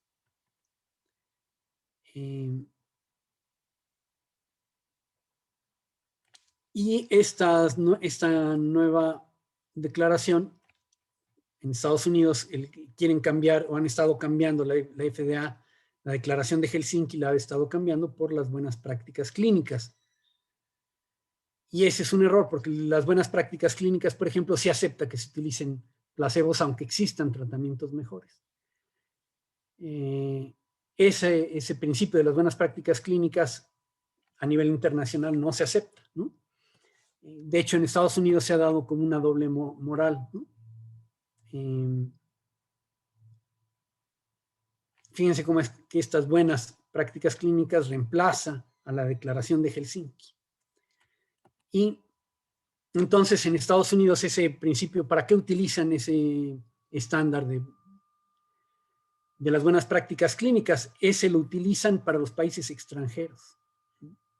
En países extranjeros utilizan el de las buenas prácticas clínicas, mientras que en Estados Unidos ahí sí tienen que estar utilizando en los estándares del IRB, en la declaración de Helsinki, ahí sí son muy exigentes, pero internacionalmente no.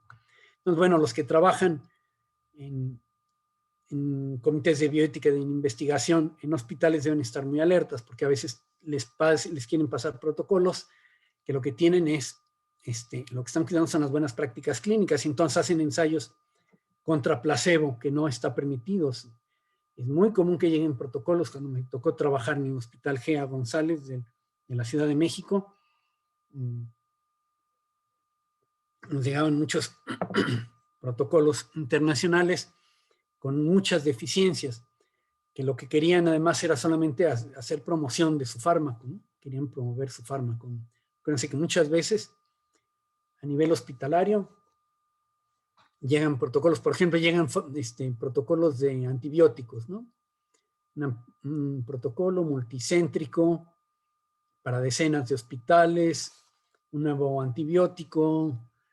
A veces quieren probarlo contra ningún fármaco. De entrada no se puede. Eso está pésimamente, éticamente no se puede aceptar que un fármaco no tenga contra qué compararse. Pero otras veces llega porque lo que les interesa es la mercadotecnia. Entonces hacen un ensayo multicéntrico a miles de médicos, a los médicos les van a pagar bien por hacer el ensayo en su hospital, les van a dar viajes, ¿no? Los grandes problemas de las transnacionales que a los médicos les pagan viajes, ¿no? Charters completos para un congreso. Todo eso éticamente está fatal, ¿eh? Todo está fatal. Yo me arrepiento, una vez me pagaron un viaje, un congreso a Brasil. De pocas cosas me arrepiento yo tanto de haber aceptado ese viaje, ¿no? No se deben aceptar porque ¿quién paga finalmente esos? No sé ustedes qué piensen, pero ¿quién paga esos viajes? ¿Y quién paga esos hoteles completos para médicos en la playa, de congresos un poco fantasmas? Los pagan, el paciente es el que los paga finalmente. No lo paga la industria farmacéutica. Cuando la industria farmacéutica te habla de que es que el fármaco es tan caro porque Porque es que hicimos mucha investigación. Yo apuesto que buena parte de esa investigación era investigación de mercado, y por investigación de mercado va todo. Promociones. Entonces, hay que buscar erradicar esas prácticas. Bueno, perdón por la digresión, pero para los que son médicos clínicos creo que es importante que lo tengan en cuenta, ¿no? Bueno, empezábamos aquí con este problema, y que hay que tener en consideración, ¿no? El de las buenas prácticas clínicas es un estándar poco ético, sobre todo porque la comparación contra los fármacos no está bien. Creo que lo voy a tener entre unos 20 a 30 días, porque el WMS... Pues, creo que es un buen ejemplo de los bastante principales... ¿cómo se llama? El pedido. Códigos internacionales de ética e investigación. Por ahí alguien tiene abierto el micrófono. Le pedimos. Entonces, pues todo esto hay que considerarlo, ¿no? Estos códigos internacionales es una visión general y creo que con esto vamos terminando. Me gustaría que dieran algunos de ustedes su opinión, sus puntos de vista, alguna pregunta. Un comentario. Al hablar de ética utilitarista, menciona usted que en México la ética laica. ¿La ética no es laica para todos? ¿Es diferente la ética en algún otro país a la ética que se lleva en México? Sí. Bueno, efectivamente que puede haber ética religiosa y ética laica, ¿no? Eso es lo primero que hay que decir. Las religiones en general tienen una ética muy exigente. Yo si tuviera que definir la ética de las religiones, la mayoría tiene una ética de máximos. Pero esa ética de máximos de las religiones, hay algunos aspectos que pueden ser universales y otros no. Entonces, en ese sentido está bien, a nivel gubernamental tiene que haber una ética laica siempre. Es importante que sea una ética laica. ¿La ética no es universal, es única? ¿O hay división de éticas?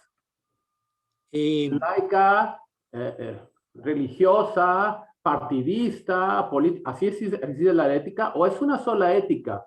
Y la visión moral de esa ética es la que podría ser diferente, ¿no? Tal vez ese es a donde se dirige mi comentario. Sí, es buen comentario. Efectivamente que finalmente la ética es una y es universal, ¿no? Y tiene esa característica, la ética es universal. Y si alguna ética en alguna de sus corrientes tiene características especiales, pues yo las debo de tomar en consideración, pero puede estar equivocada esa ética, ¿no? Mira, vamos aquí la debo de tomar en consideración, ¿no? Y finalmente yo utilizo herramientas de todas las éticas, de la principialista, de la relativista, ¿no? Hasta de la utilitarista. Aunque esta relativista pues suele tener muchos errores, sobre todo cuando quiere decir que cada quien haga lo que quiera en todos los aspectos, pues a ver, espérame. En el caso de la persona humana, a mí me parece que cuando hay un ser humano de por medio, tendría que haber una ética universal. Yo quiero sacar un artículo, quiero escribir un artículo donde yo diga, hay muchos aspectos de la ética que son relativos, y eso es cierto, ¿sí? Pero el principio universal, inclusive vinculatorio quiere decir que sea forzoso, de la ética y del derecho tiene que ser la persona humana. Yo no puedo dañar nunca, no puedo destruir nunca a una persona humana. No puedo matar a nadie. Puede haber excepciones, sí, puede haber excepciones, pero la excepción confirma la regla y no al revés, que la excepción entonces crea regla nueva y me permite ahora matar a todos los pacientes que tienen esas en circunstancias parecidas, o lo que siempre sucede, si han oído hablar, ahí hablando de ética de mínimos y máximos, de la pendiente resbaladiza, ya han hablado de la pendiente resbaladiza, ¿no? A veces... Aquí en Jardines. Lo que pasa es que por mi horario de trabajo, el tiempo no te hace falta. Y paso por aquí a la y siempre está, cuando pasa está cerrado, Sí, cuando pasa tengo la tarde está cerrado. Sí, otra vez. abierto uno de los... Pero bueno, Sí, pero sí, la pendiente resbaladiza es ese problema, ¿no? Cuando tú tienes, das Sí, permiso o y ya lo haces voy a una guardar excepción, también. luego esa excepción te lleva Ay, a algo voy a ver. más Mira, esta cosa permisible con cosas y es así. otra permisibilidad, te da otra permisibilidad mayor, ¿no? Entonces hay que tener mucho cuidado con las excepciones. De jarano con dedo bueno. Pero bueno, De jarano, sí. pues yo creo que aquí podemos ya terminar la clase. No sé si hubiera alguna otra pregunta, lo malo es de que ya entró este ruido. ¿Alguna otra pregunta a la siguiente clase? ¿Les parece? Ella, Norma. Si les parece bien. Aquí esta chica. Somos Pero bueno, parientes, evidente. Sí. ¿alguna otra duda, algún otro comentario? ¿Usted cuánto cuesta? Si no, pues nos vemos aquí. Tenemos clase el miércoles, ¿no? Jueves. Jueves. Ok. Nos vemos por aquí el próximo jueves. Piensen en alguna otra pregunta que tuvieran. Y hago algún otro comentario también en base a la pregunta de Rafael. Y pues muchas gracias por todo. Cualquier comentario, si quieren alguna cosa que mejorara la clase, también lo pueden hacer con toda confianza. Y ha sido para mí un gusto. Esto no tiene redonda. Gracias. Gracias. Gracias. Luego, que la doctora apague el micrófono. Bueno. Gracias. Luego, bye. Luego. Le sale 525. ¿Y esta cuánto cuesta? Bueno, esa trae usted más chiquita, redonda. No, esa es la cuadrada. Ya no trae. ¿Esa cuánto cuesta? Esa le sale 7,000, creo. Ay, que adentro, 13. Aquí está. 8,600. Sí, pero la podría de 7,000 cerrado. Ah, yo le quedé en ese precio, pero no tiene que... ¿Me la voy a llevar a este? Sí.